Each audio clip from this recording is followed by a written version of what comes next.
नमस्कार, मैं प्रिया। आज है 12 अगस्त। खबरों की तरफ बढ़ने से पहले एक नजर सुर्खियों पर। बिहार में नहीं मिला डेल्टा प्लस का एक भी मरीज। रेलवे में निकाली गई ग्रुप सी पदों पर भर्तियां। बिहार की 12,000 लड़कियों को बिहार सरकार देगी 50,000। बिहार पुलिस और बीएसएफी के सिपाहियों की ट्रेनिंग हुई शुरू। बिहार के सरकारी इंजीनियरिंग कॉलेज में एडमिशन के लिए जेईई की अनिवार्यता हुई खत्म। अब चले बढ़ते हैं बिहार की 25 बड़ी खबरों की ओर विस्तार से। रेलवे ने निकाली ग्रुप सी पदों पर भर्तियां। वेस्टर्न रेलवे के रेलवे रिक्रूटमेंट सेल ने स्पोर्ट्स कोटा के तहत ग्रुप सी के विभिन्न पदों पर भर्ती के लिए ऑनलाइन आवेदन की मांग की है। इच्छुक और योग्य उम्मीदवार आरआरसी की आधिकारिक वेबसाइट rrc-wr.com पर जाकर ऑनलाइन आवेदन कर सकते हैं। आवेदन जमा करने की अंतिम तारीख 3 सितंबर 2021 है। वेस्टर्न रेलवे स्पोर्ट्स कोटा के तहत कुल 21 पदों पर भर्तियां की जाएंगी। खेल उपलब्धियों के परीक्षण और मूल्यांकन के साथ साथ उम्मीदवार की शैक्षणिक योग्यता के आधार पर भर्ती की जाएगी। पदों के लिए 18 से 25 साल की आयु के उम्मीदवार आवेदन कर सकते हैं। बता दें कि यह सभी पद अनारक्षित है, यानी भर्ती में ओबीसी, एससी, एसटी वर्ग के उम्मीदवारों के लिए कोई आरक्षण नहीं होगा। बिहार में नहीं मिला डेल्टा प्लस का एक भी मरीज। बिहार वासियों के लिए राहत की खबर सामने आई है। स्वास्थ्य विभाग की तरफ से साझा की गई जानकारी के अनुसार पटना एम्स में अब तक 62,000 से अधिक कोरोना मरीज के नमूनों की जीनोम सीक्वेंसिंग कराई जा चुकी है। हालांकि राहत की बात यह है, जहां एक तरफ डेल्टा प्लस वेरिएंट को लेकर अन्य राज्यों में कोहराम मचा हुआ है, वहीं बिहार में एक भी ऐसे मामले की पुष्टि नहीं हुई है। वैज्ञानिकों का यही कहना था कि देश भर में दूसरी लहर का प्रकोप बढ़ने का कारण ही डेल्टा वेरिएंट था और संभावित तीसरी लहर के लिए भी इसी वेरिएंट को जिम्मेदार बताया जा रहा था। लेकिन अब जब बिहार में किसी भी सैंपल के इस नए और घातक वेरिएंट की पुष्टि नहीं हुई है, ऐसे में स्वास्थ्य महकमा भी राहत की सांस ले रहा है। बिहार की 12,000 लड़कियों को बिहार सरकार देगी 50,000। शिक्षा विभाग के स्तर से कन्या उत्थान योजना के क्रियान्वयन में तेजी लाई जा रही है। शिक्षा मंत्री विजय कुमार चौधरी की तरफ से मिली जानकारी के अनुसार इसकी मदद से बिहार में मुख्यमंत्री कन्या उत्थान योजना के तहत राज्य की 12,000 स्नातक पास अविवाहित लड़कियों के बैंक खाते में डीबीटी के माध्यम से प्रोत्साहन राशि जल्द भेजी जाएगी। इस बाबत उनके आवेदनों के निष्पादन की प्रक्रिया की लगातार मॉनिटरिंग की जा रही है। शिक्षा मंत्री ने इस बाबत आगे बताया है कि मुख्यमंत्री कन्या उत्थान योजना में चालू वित्त वर्ष में 200 करोड़ रुपए का प्रावधान किया गया है। अभी 30 करोड़ रुपए की निकासी भी हो चुकी है। जरूरत पड़ने पर और राशि की निकासी होगी। अगले 4 दिनों तक बारिश को लेकर जारी हुआ अलर्ट। बिहार के कई जिलों में लगातार बारिश देखने को मिल रही है। मौसम वैज्ञानिकों की माने तो अभी लोगों को इस बारिश से कोई राहत नहीं मिलने वाली है। मौसम विज्ञानी आनंद शंकर ने बताया कि इन दिनों मानसून की ट्रफ लाइन अमृतसर, कुरुक्षेत्र, मेरठ, गोरखपुर, मुजफ्फरपुर, जलपाईगुड़ी होते हुए अरुणाचल प्रदेश की तरफ बढ़ रही है। इन सभी मौसमी प्रभावों के कारण अगले 4 दिनों तक राज्य के कई हिस्सों में मेघ गर्जन के साथ मध्यम और भारी बारिश का पूर्वानुमान है।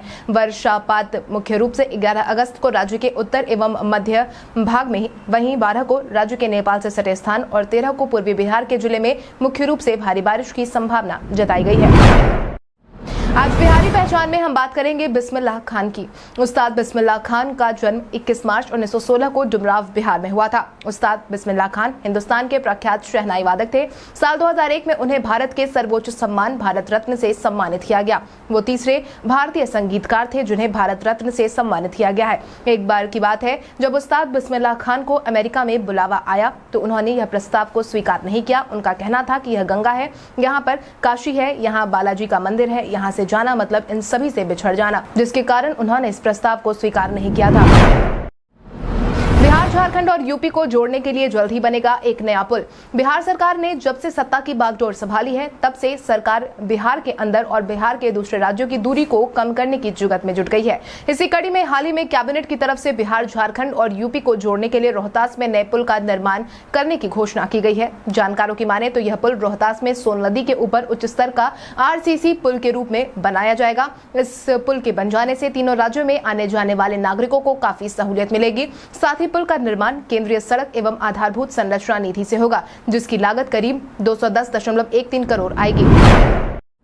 5 साल में पूरी होगी स्मार्ट सिटी की योजनाएं। बिहार के कई शहरों को स्मार्ट बनाने की योजना के साथ ही बिहार सरकार काम कर रही है। इसी बीच जो जानकारी निकलकर सामने आई है उसके अनुसार स्मार्ट सिटी योजनाओं को 5 साल में पूरा करने की संभावना जताई गई है, जिसके तहत विभाग ने साफ कहा है कि स्मार्ट सिटी कार्यावधि के 5 साल में पूरा होने के बाद नगर निकायों को अपने स्तर से योजनाएं संचालित करे। इसके साथ ही विभाग ने यह भी साफ किया है कि जिन भी योजनाओं का काम पूरा हो चुका है, निकाय उसे आमदनी का स्रोत बनाएंगे और नई योजनाओं के लिए बजट भी तैयार करेंगे। आपकी जानकारी के लिए आपको बता दें, वर्तमान समय में बिहार के 4 शहर पटना, भागलपुर, मुजफ्फरपुर और बिहार शरीफ में स्मार्ट सिटी की योजनाएं संचालित हो रही है। बिहार पुलिस और बीएसएपी के सिपाहियों की ट्रेनिंग हुई शुरू। बिहार पुलिस को चुस्त दुरुस्त बनाने के लिए लगभग 12,000 से अधिक सिपाहियों के प्रशिक्षण का काम बिहार में लगभग 24 केंद्रों पर शुरू हो गया है, जिसमें कुल मिलाकर 5,574 पुरुष और 4,165 महिला सिपाहियों के साथ बिहार विशेष सशस्त्र पुलिस में नियुक्त 1,550 महिला और 1,366 पुरुष सिपाहियों को शामिल किया गया है। इस दौरान नए सिपाहियों को कानून के साथ साथ फिटनेस की भी सीख दी जा रही है। इतना ही नहीं, इन पुलिस कर्मियों के शारीरिक स्वास्थ्य के साथ साथ मानसिक स्वास्थ्य के लिए भी योग करवाया जा रहा है। आपकी जानकारी के लिए आपको बता दें कि प्रशिक्षण कार्यक्रम में ऐसे पुलिसकर्मियों को शामिल किया गया है जिनकी बहाली हाल ही में अप्रैल महीने में चयन पार्षद की तरफ से हुई थी। हालांकि यह प्रशिक्षण पहले ही आयोजित करवाई जानी थी, लेकिन कोरोना के कारण इसे अभी शुरू किया गया है। बिहार बोर्ड ने स्कूल को भेजा क्लास 10 की मार्कशीट। बिहार बोर्ड ने समय पर 10वीं कक्षा के परीक्षा परिणाम को जारी कर दिया था। वहीं अब बिहार विद्यालय परीक्षा समिति पटना ने क्लास 10 का मार्कशीट स्कूलों को भेज दिया है। इतना ही नहीं, बिहार बोर्ड ने इसके साथ साथ क्रॉस लिस्ट भी सभी स्कूल को भेज दिया है। हालांकि बोर्ड की माने तो कोरोना के कारण मार्कशीट भेजने में देरी हुई है। दूसरी लहर के समय सब कुछ बंद पड़े रहने के कारण 4 महीने का समय लगा है। वहीं अब इस बाबत बिहार बोर्ड ने कहा है कि 11 अगस्त से सभी स्कूल डीईओ कार्यालय से मार्कशीट ले जा सकते हैं। इसी के साथ मार्कशीट वितरण करने से पहले स्कूल द्वारा उसका वेरिफिकेशन जरूर करा ले। अगर किसी स्टूडेंट का मार्कशीट पर गलत फोटो हो, नाम और लिंक गलत लिखा हो तो उसे तुरंत बोर्ड दफ्तर भेज दिया जाए, वहां से सुधार कर बोर्ड द्वारा भेज दिया जाएगा। पटना में बाढ़ के बढ़ते खतरों की समीक्षा करने पहुंचे मुख्यमंत्री नीतीश। बिहार की राजधानी पटना का बुरा हाल हो चुका है। गंगा नदी का जलस्तर जिस हिसाब से बढ़ रहा है, ऐसे में पटना में बाढ़ आना लगभग तय माना जा रहा है। वहीं बाढ़ को लेकर ही बीते दिन मुख्यमंत्री नीतीश कुमार भी निरीक्षण करने पहुंचे, जहां उन्होंने नदी के जलस्तर में हुई बढ़ोतरी का जायजा लिया। साथ ही विभाग के सभी अधिकारियों और इंजीनियरों को किसी भी आपात स्थिति से निपटने के लिए तैयार रहने को कहा है। बाढ़ की गंभीरता आप इसी से समझ सकते हैं कि गंगा नदी के किनारे बनी पटना की सुरक्षा दीवार को गंगा पार कर गई है। गंगा के जलस्तर में पिछले 24 घंटे में खबर लिखे जाने तक 17 सेंटीमीटर का इजाफा हुआ था। वहीं अब नदी खतरे के निशान से 116 सेंटीमीटर ऊपर बह रही थी। राष्ट्रपति के सम्मान से रो पड़े बिहार के ये 2 स्वतंत्रता सेनानी। बीते दिन देश के राष्ट्रपति रामनाथ कोविंद के निर्देश पर बिहार के 2 स्वतंत्रता सेनानी बिहमा पंचायत के देवगांव निवासी 95 वर्षीय कैलाश राजहंस एवं पटभरा गांव के पंचानंद सिंह को अंग वस्त्र देकर स्वतंत्रता दिवस के पूर्व सम्मानित किया गया है, जिसके तहत अनुमंडल प्रशासन उनके आवास पर जाकर अंग वस्त्र और देश का प्रतीक चिन्ह समर्पित करते देखे गए। इस कार्यक्रम में तालापुर के अनुमंडल पदाधिकारी रंजीत कुमार, अनुमंडल पुलिस पदाधिकारी पंकज कुमार, प्रखंड विकास पदाधिकारी संजय कुमार एवं अनुमंडल नाजिर श्याम प्रसाद सिंह के अलावा सामाजिक कार्यकर्ता चंद्र सिंह राकेश उपस्थित थे। वहीं सम्मान पाकर दोनों स्वतंत्रता सेनानी काफी भावुक भी नजर आए। एडीजी मुख्यालय जितेंद्र कुमार गए छुट्टी पर, उनकी जगह इन्हें मिली जिम्मेदारी। बिहार के एडीजी हेडक्वार्टर जितेंद्र कुमार छुट्टी पर जा चुके हैं। पुलिस महकमे में आई जानकारी के अनुसार वो 9 अगस्त से 7 सितंबर 2021 तक 30 दिनों की छुट्टी पर हैं। जिसके बाद अब सवाल ये था कि एडीजी हेडक्वार्टर जितेंद्र कुमार की छुट्टी पर जाने से उनकी जगह किसको जिम्मेदारी मिलेगी। हालांकि गृह विभाग ने इस मुद्दे को पहले ही सुलझा लिया है, जिसके तहत गृह विभाग ने अपर पुलिस महानिदेशक विशेष शाखा जितेंद्र सिंह गंगवार को एडीजी हेडक्वार्टर का अतिरिक्त प्रभार दिया है। इस संबंध में गृह विभाग ने अधिसूचना जारी कर दी है। बिहार के सरकारी इंजीनियरिंग कॉलेज में एडमिशन के लिए जेईई की अनिवार्यता हुई खत्म। बीसीईसीई ने ताजा अपडेट के तहत बिहार के इंजीनियरिंग कॉलेज में नामांकन के लिए बड़ा बदलाव करने का फैसला लिया है, जिसके तहत बीसीईसीई ने साफ कहा है कि इन सभी इंजीनियरिंग कॉलेज में छात्रों का एडमिशन जेईई मेन परीक्षा के आधार पर तो होगा ही, लेकिन अगर इसके बावजूद कॉलेज एडमिशन में सीट रिक्त बच जाते हैं तो इस पर ऐसे छात्रों को भी मौका दिया जाएगा जिन्होंने जेईई मेन परीक्षा नहीं दी है। हालांकि ऐसे छात्रों को कॉलेज की तरफ से आयोजित करवाई गई परीक्षा का हिस्सा बनना अनिवार्य होगा। आपकी जानकारी के लिए आपको बता दें, बिहार के 38 कॉलेज में करीब 10,000 सीटें हैं। इन कॉलेजों में नामांकन अक्टूबर से नवंबर में होगा।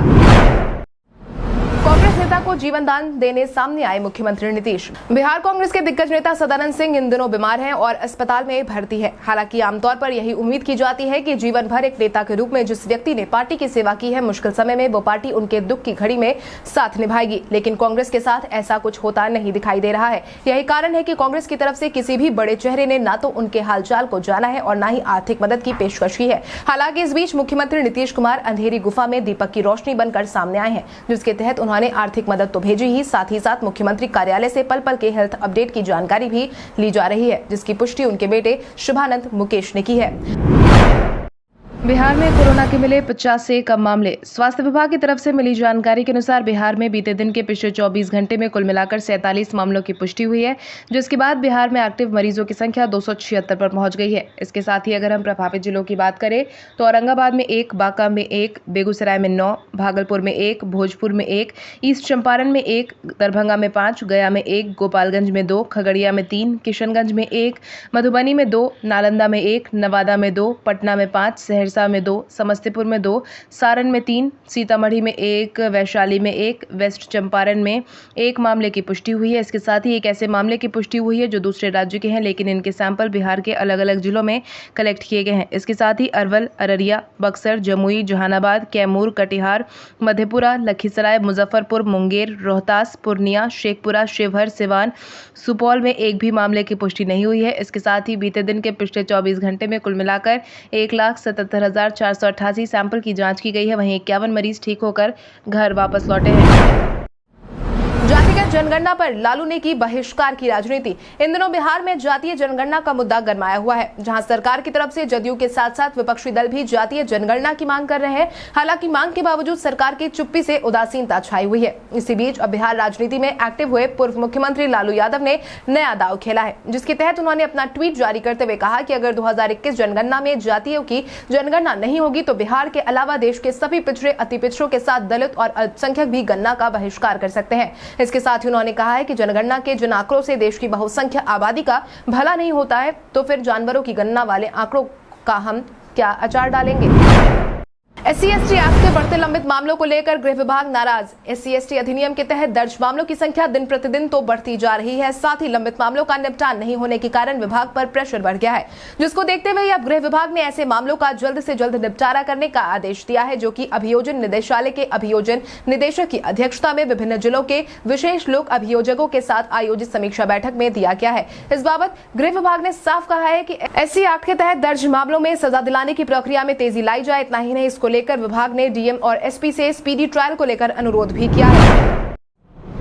गूगल क्रोम यूजर को सरकार ने दी अपडेट करने की चेतावनी। गूगल क्रोम आज के समय में सबसे ज्यादा यूज करने वाला ब्राउजर है। इस ब्राउजर को विंडोज और एंड्रॉइड पर सबसे ज्यादा यूज किया जाता है। इन सब के बीच सरकार ने आपके लिए एक अलर्ट जारी किया है। सरकार का कहना है कि हैकर्स आपके गूगल क्रोम पर नजर गड़ाए बैठे हैं। अगर आपने सावधानी नहीं बरती तो ठग आपकी पर्सनल जानकारी चुराकर आपके साथ फ्रॉड कर सकते हैं। सरकार का कहना है कि हैकर्स आपके गूगल क्रोम पर नजर गड़ाए बैठे हैं। अगर आपने अभी तक अपडेट नहीं किया है तो फटाफट कर ले, वरना आप हैकिंग का शिकार भी हो सकते हैं। आईसीसी के टेस्ट रैंकिंग में कोहली को जो रूट ने किया पीछे। बीते दिन आईसीसी की तरफ से जारी किए गए ताजा टेस्ट रैंकिंग में जो रूट को नॉटिंघम टेस्ट में अच्छी बल्लेबाजी का इनाम मिला है, जिसके तहत उन्होंने भारतीय टीम के कप्तान विराट कोहली को पीछे छोड़ दिया है। वो बल्लेबाजों की ताजा जारी टेस्ट रैंकिंग में विराट कोहली को पीछे छोड़कर चौथे स्थान पर आ गए हैं। उन्हें 49 रेटिंग पॉइंट्स का फायदा मिला है। रूट ने नॉटिंघम टेस्ट में 64 और 109 रनों की पारी खेली थी। वहीं भारतीय तेज गेंदबाज जसप्रीत बुमराह को भी नॉटिंघम टेस्ट में शानदार गेंदबाजी का फायदा मिला है। वो 10 पायदान चढ़कर दोबारा टेस्ट के टॉप 10 गेंदबाजों में शामिल हो गए हैं। बुमराह आईसीसी द्वारा जारी गेंदबाजों की लिस्ट में टेस्ट रैंकिंग में 9वें स्थान पर है। भारत के इतिहास में आज की तारीख कई कारणों से है दर्ज। बादशाह अकबर के मंत्री अबुल फजल की 1602 में जान चली गई थी। मुगल शासक ने 1765 में ईस्ट इंडिया कंपनी को बंगाल, बिहार और उड़ीसा की दीवानी सौंपी थी। इसे राजनीतिक और संवैधानिक इतिहास की एक महत्वपूर्ण घटना माना जाता है। आमिर खान को उनकी फिल्म तारे जमीन पर के लिए गोलापुरी श्रीनिवास मेमोरियल अवार्ड 2008 में प्रदान किया गया था। भारत के प्रसिद्ध अर्थशास्त्री सी रंगराजन को प्रधानमंत्री की आर्थिक सलाहकार परिषद का अध्यक्ष 2009 को नियुक्त किया गया। उन्होंने इस पद पर अपनी नियुक्ति के उपरांत राज्यसभा की सदस्यता में त्याग पत्र दे दिया। भारतीय सिनेमा के महानायक अमिताभ बच्चन की मां तेजी बच्चन का जन्म 1914 में आज ही के दिन हुआ था। स्कॉलर्स के पास ICPR फेलोशिप पाने का मौका। संस्थान Indian council of philosophical research नई दिल्ली ने 4 श्रेणियों में फेलोशिप के लिए आवेदन मांगे हैं। इच्छुक उम्मीदवार ऑफिशियल वेबसाइट www.icpr.in के माध्यम से अंतिम तारीख यानी 31 अगस्त 2021 तक ऑनलाइन अप्लाई कर सकते हैं। इस स्कॉलरशिप के लिए junior research fellowship, full time regular PhD scholar इसके लिए आवेदन कर सकते हैं। इसमें 4 कैटेगरी है। इसके तहत general fellowship post doctoral research के लिए दी जाती है। सीनियर फेलोशिप फिलोसफी के जाने माने प्रोफेसर और विद्वानों को ये फेलोशिप दी जाती है। नेशनल फेलोशिप फिलोसफी से जुड़े नेशनल लेवल के स्कॉलर इस फेलोशिप के लिए आवेदन करने के पात्र होंगे। हालांकि ध्यान रहे, अनुशासनात्मक कार्रवाई या जांच लंबित होने पर किसी भी फेलोशिप के लिए आवेदन करने के पात्र नहीं होंगे। अगस्त क्रांति दिवस पर मुख्यमंत्री ने 8 शहीदों को दी श्रद्धांजलि। बीते दिन मुख्यमंत्री नीतीश कुमार ने अगस्त क्रांति के मौके पर 11 अगस्त 1942 को आजादी के लिए शहीद हुए 7 शहीदों को मुख्यमंत्री आवास से लोक संवाद में श्रद्धांजलि दी है। इस दौरान मुख्यमंत्री नीतीश कुमार ने 7 शहीद की कुर्बानियों को याद करते हुए उनके चलचित्र पर पुष्पांजलि कर उन्हें नमन किया है। आपकी जानकारी के लिए आपको बता दें, उमाकांत प्रसाद सिंह, रमाकांत सिंह, सतीश प्रसाद झा, जगतपति कुमार, देवी प्रसाद चौधरी, राजेंद्र सिंह और राम गोविंद सिंह 11 अगस्त के ही दिन आजादी के लिए बलिदान उन्होंने दिया था, जिसमें 2 नाम पुनपुन से भी जुड़ा है, जिन्होंने देश की आजादी के लिए अपना बलिदान दिया था। अब बिहार में सड़कों के स्वास्थ्य की भी होगी चिंता। बिहार सरकार अब सड़कों के स्वास्थ्य की भी चिंता करने वाली है, जिसके तहत राज्य की सड़कों और फ्लाईओवर के स्वास्थ्य को लेकर सरकार संजीदगी से काम करने वाली है। यही कारण है कि पथ निर्माण मंत्री नितिन नवीन ने सड़क के हेल्थ कार्ड बनाने की जानकारी दी है, जिसके तहत उन्होंने कहा है कि बिहार में सड़कों और फ्लाईओवरों की देखरेख के लिए हेल्थ कार्ड बनाया जाएगा। हेल्थ कार्ड बिहार के इंफ्रास्ट्रक्चर के लिए मील का पत्थर साबित होगा। हालांकि उन्होंने ये भी साफ किया है कि इसमें राज्य के छोटे बड़े सभी पुलों को शामिल किया जाएगा। आने वाले साल में बिहार के लिए बहुमूल्य संपत्तियों में से एक होगी, क्योंकि इस हेल्थ कार्ड में पूरी जानकारी दर्ज की जाएगी।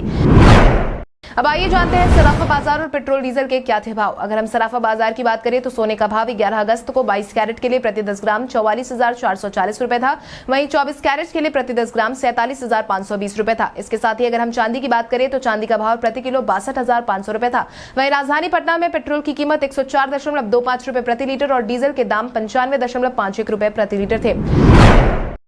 सुपौल के औद्योगिक क्षेत्र का निरीक्षण करने पहुंचे शाहनवाज हुसैन। बिहार में उद्योग विभाग की जिम्मेदारी जब से शाहनवाज हुसैन ने संभाली है, तब से बिहार में उद्योग को बढ़ावा देने के लिए उन्होंने कई सराहनीय कदम उठाए हैं। इसी क्रम में बीते दिन उद्योग मंत्री शाहनवाज हुसैन एक बार फिर से सुपौल जिला पहुंचे, जहां उन्होंने बिहार औद्योगिक क्षेत्र विकास प्राधिकरण के औद्योगिक क्षेत्र का निरीक्षण किया। साथ ही उन्होंने 1 डिस्ट्रिक्ट 1 प्रोडक्ट के तहत मखाना उद्योग क्लस्टर के रूप में विकसित करने के लिए भी दिशा निर्देश जारी किया है। इस दौरान उन्होंने कहा कि सुपौल जिले में इथेनॉल उत्पादन इकाइयों की स्थापना के लिए काफी अच्छे प्रस्ताव आए हुए हैं, लेकिन इस क्षेत्र में अन्य खाद्य प्रसंस्करण उद्योग की स्थापना के लिए भी अपार संभावनाएं हैं। कल हमारे द्वारा पूछे गए सवाल का जवाब आप में से बहुत सारे यूजर ने हमें कमेंट करके दिया था, उसके लिए आपको बहुत बहुत धन्यवाद। आप में से जिन यूजर का कमेंट हमें अच्छा लगा है उनके नाम है Roshan Kushwaha, Pankaj Kumar Das, Vipin Kumar, Sanjay Prasad, Dilkhush Kumar, Gautam Kumar, SBMB school of language, Ritesh Kumar, Niki Kumari, Masood Kamat, Santosh Hansda, Sushil Yadav, Atiq Khan, Rahul Roy, Ritesh Kumar, Rajeev Kumar. इसके अलावा हमारी टीम को और भी लोगों के जवाब अच्छे लगे हैं, मगर समय के अभाव के कारण हम उनका नाम नहीं ले पाए। लेकिन आप हमारे सवालों का जवाब देते रहे, हम कल आपका नाम लेने की पूरी कोशिश करेंगे। तो चलिए बढ़ते हैं आज के सवाल की ओर। आज का सवाल कुछ इस प्रकार है, आपके अनुसार शिक्षा के क्षेत्र में छात्राओं के उत्थान के लिए बिहार सरकार ने सराहनीय काम किया है या नहीं? अपने जवाब हमें कमेंट करके जरूर बताएं। इसके साथ ही आज के लिए बस इतना ही। बिहार की बड़ी खबरों से अपडेटेड रहने के लिए हमारे YouTube चैनल को सब्सक्राइब करें और बेल आइकॉन दबाना ना भूलें। धन्यवाद।